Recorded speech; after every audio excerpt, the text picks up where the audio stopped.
I mean, but going back to let's frame this, right, the whole conversation with discussion of a father's obligations to his son. In the Talmud in Kiddushin 29a, it talks about six obligations that a father has to his son. One is Brit Milah, circumcision, to add him to the covenant with God. The second one is Pidyon Haban, which is in English the redemption of the firstborn.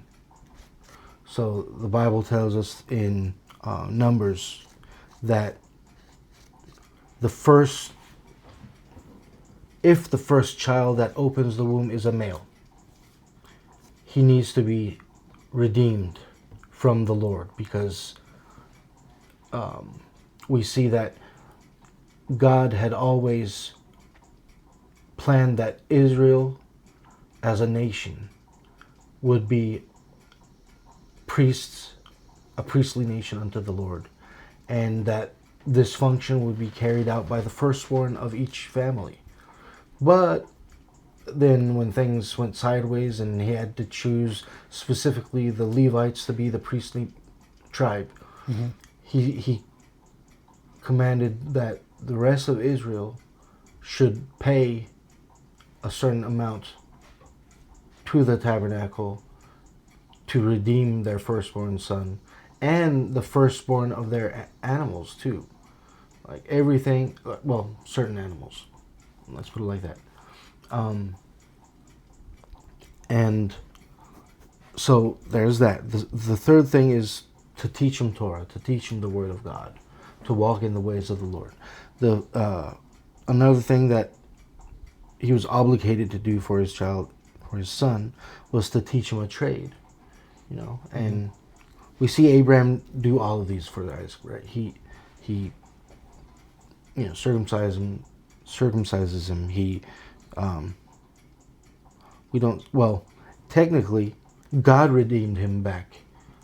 If you think about the Akedah, the binding of Isaac, as Abraham offering Isaac to God, and then God redeems him with the ram.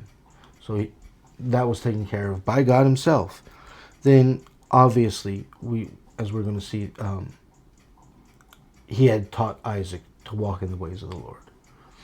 Then, obviously, he was teaching him how to do the family business. Yeah. Another thing, which is random, which we don't see attested in Isaac's life, at least, in any of the in any life in the Bible, actually, is that he should teach him how to swim, both figuratively and literally. So teach him to swim in the water, but teach him to swim in life, how to survive. Keep life. his head above the water. Yeah. But the next thing, which is where we're gonna be dwelling today, is to arrange for a suitable marriage, arrange for a suitable wife. And this is, as you read, the topic of the, we didn't get there yet, but we're going to get there. Spoiler alert, today is about finding a wife for Isaac. And we kind of gave that away in the introduction, but here we go. So this is an old man coming to the end of his life, wanting to do the last thing he needs to do for his son, fulfill his fatherly obligations to his son, leave nothing undone, leave nothing incomplete. So I love that. As a father, I love that's where his heart is, and it encourages us to think about that, and instead of living in the moment and living for our personal pleasure and living in the moment. It encourages us to live for the future, live for the next generation, and think about a legacy, what we're going to do for our child, for the next generation.